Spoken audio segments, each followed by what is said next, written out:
Hello friends, నేనైతే మన కలియుగ దేవుడు శ్రీ వెంకటేశ్వర స్వామిని దర్శనం చేసుకోవడానికి కౌలాలంపూర్ అనే కౌలాలంపూర్ నుంచి, అంటే మలేషియా రాజధాని కౌలాలంపూర్ నుంచి బాగన్ దత్తు అనే ఏరియాకి అయితే వెళ్ళానమాట. ఈ బాగన్ దత్తు అంటే తెలుగు ఇంటానికి దగ్గరలో ఉన్నటువంటి బాగన్ దత్తు అనే ఏరియా దగ్గరలో ఈ యొక్క మన శ్రీ వెంకటేశ్వర స్వామి దేవస్థానం అయితే ఉంది. మన వెంకటేశ్వర స్వామి దేవస్థానం మన తెలుగు అక్షరాలతో కూడా రాసి ఉంటుంది అనమాట. అంటే ఇక్కడికి లాంగ్ బ్యాక్ ఇయర్స్ మన ఆంధ్ర అండ్ తెలంగాణ నుంచి అయితే తెలుగు వారిని బ్రిటిష్ వారు తీసుకొచ్చేసినారు.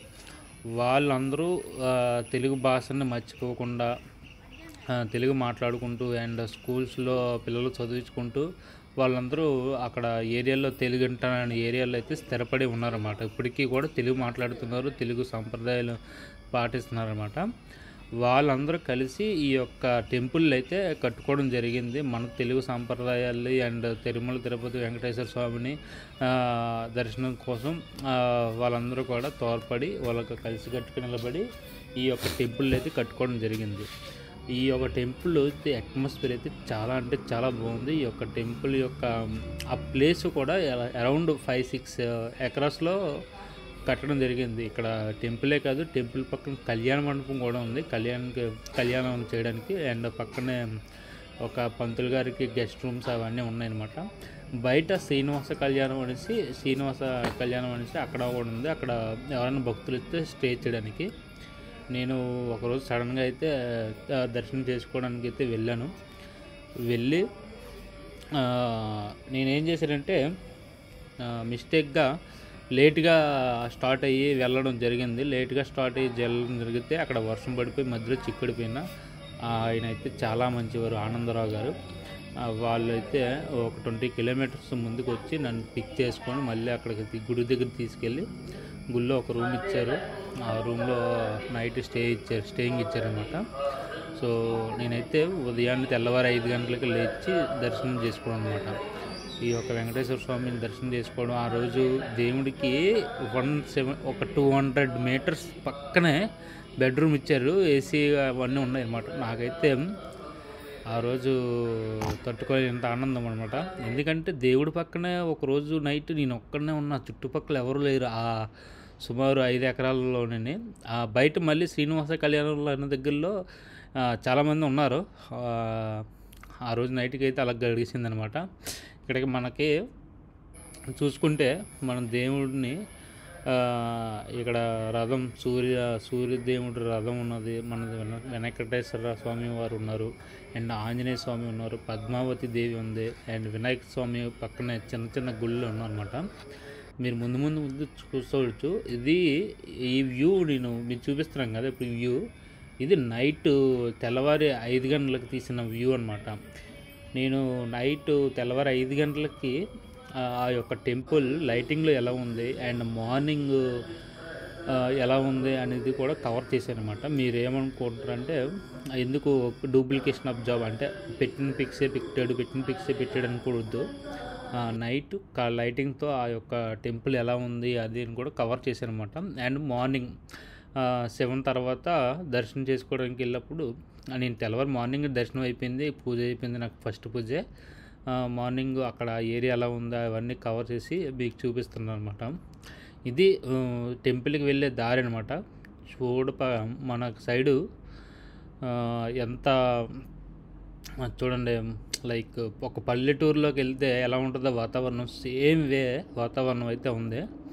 అలా ముందుకెళ్తూ ఒక మెయిన్ రోడ్డుకి ఒక 600-700 మీటర్స్ ఉంటుంది అనమాట ఆ టెంపుల్ అయితే. అక్కడికి వెళ్తున్నప్పుడు కొద్ది మనకి అట్మాస్ఫియర్ అయితే చాలా బాగుంటుంది. అలా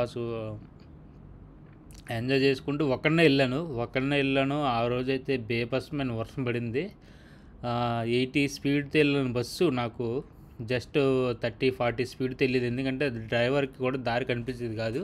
ఆ బస్ డ్రైవర్ కూడా నాకు బాగా హెల్ప్ చేశాడు. నువ్వు తెలుగింటాను వచ్చేస్తే నువ్వు చిక్కుడిపోతావు, ఇక్కడే దిగానేసి మధ్యలో దించేసేసి వాళ్ళకి ఫోన్ చేసి క్యాబ్ ఏదైనా బుక్ చేసుకోమంటే క్యాబ్లు అయితే లేవు. సో మలేషియాలో మీరు వెళ్తున్నారంటే సిటీకి అవుట్స్కట్స్లోకి వెళ్తున్నారంటే పక్కాగా ప్రిపేర్గా ఉండాలి. క్యాబ్స్, ఆటోలు ఇలాంటివి ఏమి ఉండవు అనమాట. ఇది లోపలికి వెళ్ళే దారి అనమాట. ఆ టెంపుల్కి వెళ్ళే దారి ఇక్కడ చూడండి, మీకు చూపిస్తాను బోర్డు. ఈ బోర్డు దగ్గర మనకి తెలుగు అక్షరాలతో, పెద్ద అక్షరాలతో రాసి ఉంటారు శ్రీ వెంకటేశ్వర స్వామి వారి దేవస్థానం అనేసి. మీకు ఇప్పటి వరకు చూసింది నైట్ వ్యూ అనమాట మీరు చూసింది. ఇప్పుడు డే వ్యూ అంటే మార్నింగ్ 7 తర్వాత తీసింది. ఇప్పుడు వరకు తీసింది అంటే ఎర్లీ మార్నింగ్ 4 o'clock నేను లేచి స్నానం చేసేసి ఫస్ట్ దర్శనం చేసేసుకున్నాను అనమాట. అప్పుడు రీసెంట్గా వెళ్ళడం వల్ల ఎవరూ లేరులేండి అక్కడ. అయితే ఇక్కడ బ్రహ్మోత్సవాలు కూడా జరుగుతాయంట 9 రోజులు కూడా. మనకి ఆంధ్రాలో తిరుపతిలో ఏ రోజైతే బ్రహ్మోత్సవాలు స్టార్ట్ అవుతాయో అదే రోజు ఇక్కడ కూడా బ్రహ్మోత్సవాలు స్టార్ట్ అవుతాయంట. ఆ 9 రోజులు కూడా బ్రహ్మోత్సవాలు జరగడం, యాజ్ వెల్ యాజ్ అన్నదానాలు జరగడం, పక్కన కళ్యాణ మండపం ఉంటుంది. ఎవరైనా మ్యారేజ్ చేసుకోవడానికి కళ్యాణ మండపం కూడా ఉంది. అండ్ ఇంకా విషయం ఏమంటే ఇక్కడ మోస్ట్లీ మన ఆంధ్ర అండ్ తెలంగాణ సైడ్ వాళ్ళు ఉన్నారు. మీరు చూసుకుంటే వైజాగ్, విజయనగరం, కొత్త వలస, శ్రీకాకుళం వాళ్ళు అయితే ఎక్కువ ఉన్నారు. వాళ్ళు ఇప్పటికీ కూడా తెలుగు మాట్లాడుతున్నారు. వాళ్ళకైతే తెలుగు స్కూల్స్ ఉన్నాయి, తెలుగు మాట్లాడే వాళ్ళు చాలామంది ఉన్నారు. వాళ్ళందరూ కూడా మంచి సాంప్రదాయంగా అయితే నన్ను రిసీవ్ చేసుకున్నారు. అంటే ఒక మనవడు ఒక అమ్మమ్మ ఇంటికి వెళ్తే ఎలా చూసుకుంటారో, లేదంటే ఒక అల్లుడు అత్తగారి ఇంటికి వెళ్తే ఎలా చూసుకుంటారో, అసలు వాళ్ళ రిసీవింగ్ అయితే నాకు చాలా చాలా అంటే నచ్చింది. చైర్మన్ గారు ఆనందరావు గారు అయితే నన్ను బాగా రిసీవ్ చేసుకున్నారు. చూడండి టెంపుల్ యొక్క వ్యూ, స్టార్టింగ్ వ్యూ అనమాట. వెంకటేశ్వర స్వామి దేవస్థానం ఉంటుంది. నేను నైట్ వ్యూ, డే వ్యూ, ఇది day view full after 6 AM తర్వాత నేను రికార్డ్ చేసినటువంటి వీడియో ఇది. వెంకటేశ్వర స్వామి వారు, పద్మావతి అమ్మవారు, వినాయకుడు అండ్ నారాయణ స్వామి, వేణుగోపాల స్వామి. అండ్ పక్కన చూసుకుంటే మీరు సూర్యనారాయణ రథం ఉంటుంది, 7 నవగ్రహాల రథం ఉంటుంది. నెక్స్ట్ ఆంజనేయ స్వామి వారు ఉంటారు.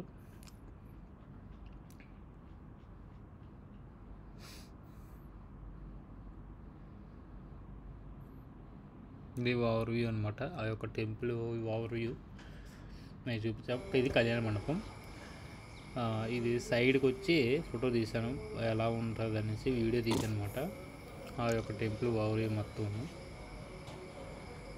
యాక్చువల్గా నేనేమో స్టార్టింగ్ యూట్యూబ్ ముఖ్యమైన మనిషి అండి.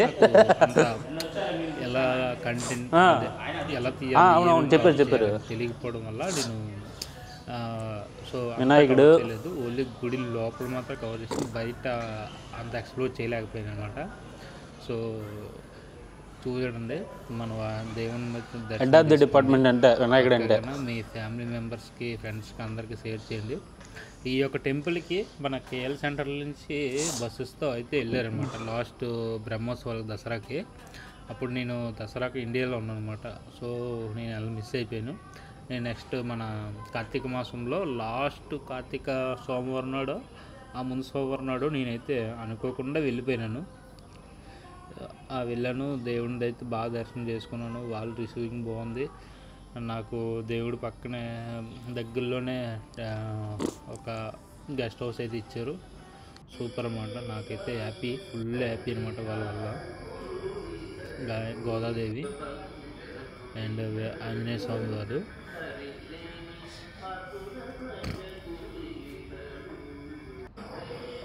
వేణుగోపాల స్వామి. నమస్తే సార్, బాగున్నారా? బాగున్నామండి. దేవుని దర్శనం చేసుకోవడానికి వచ్చాం ఈరోజు. అయితే దర్శనం అయితే మీ దైవాలు బాగా జరిగింది. ఇక్కడ దసరాకి జరుగుతాయండి వారోత్సవాలు. అదే దసరాకి జరుపుతారు కదా, ఇది వారోత్సవాలు జరుగుతారు కదండి దసరాకి. 10 రోజుల పండుగ. అది ఏమంటారు దాన్ని? బ్రహ్మోత్సవాలు జరిగాయండి. ఓ సూపర్. మొత్తం అక్కడి నుంచి వచ్చారు కదా, కేఎల్ సెంటర్ నుంచి ఒక బస్ మీద వచ్చారు కదా జనాలు. ఇప్పుడు నేను ఇండియాలో ఉన్నాను అనమాట. లేదంటే అప్పుడు నాకు తెలుసుంటే నేను వచ్చేస్తాను, కానీ తెలియదు ఇండియాలో ఉన్నాను. అదే ఇక్కడ చుట్టుపక్కలంతా తెలుగు వాళ్ళు ఓకే. అంటే తెలుగు వింటాం కదా, యాజ్ వెల్ యాజ్ ఈ గ్రామాలండి. Okay, super super. మిక్స్డ్ అయితే తెలుగు ఏంటి, మళ్ళీ అదే మలాయ్, అదేంటి మలాయ్ ఏంటి, తమిళ్.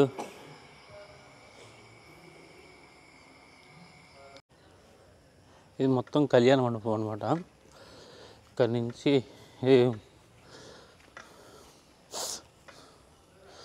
1000 మంది అయితే ఈజీగా పడతారు మొత్తం. ఇక్కడ నుంచి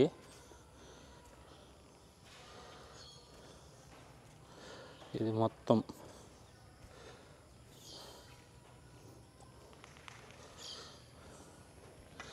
బాగన్ దత్తో, అంటే మలేషియా తెలుగు సంఘం బాగన్ దత్తో శాఖ కార్యాలయం అనమాట.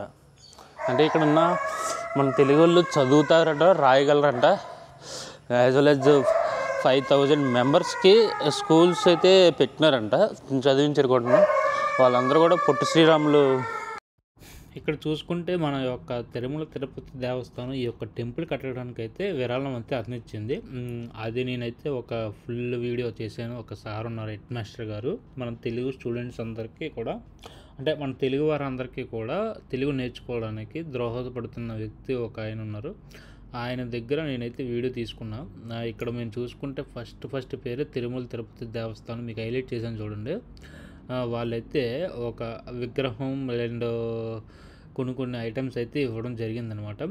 అవన్నీ నేను నెక్స్ట్ వీడియోలో పంపేసి పెడుతున్నా. అది కూడా తప్పకుండా చూడండి. అసలు మన తిరుమల తిరుపతి దేవస్థానం టెంపుల్ కట్టడానికి ఎలా సహకరించింది, అండ్ అక్కడ ministry of department ఏమన్నాయి, Devasthanam department ఎలా సహకరించారు, అవన్నీ కూడా నెక్స్ట్ ఒక పెద్ద వ్లాగ్ అయితే వస్తుంది, పెద్ద వీడియో టుమారో. అది కూడా అప్లోడ్ చేస్తాను. మీరు keep watch on my YouTube channel, and మీ ఫ్రెండ్స్కి, ఫ్యామిలీ మెంబర్స్కి అందరికీ షేర్ చేయండి, అండ్ సబ్స్క్రైబ్ చేసుకోండి నా యూట్యూబ్ ఛానల్లే. మలేషియా గురించి ఎక్స్ప్లోర్ చేసి మీకు చూపిస్తాను.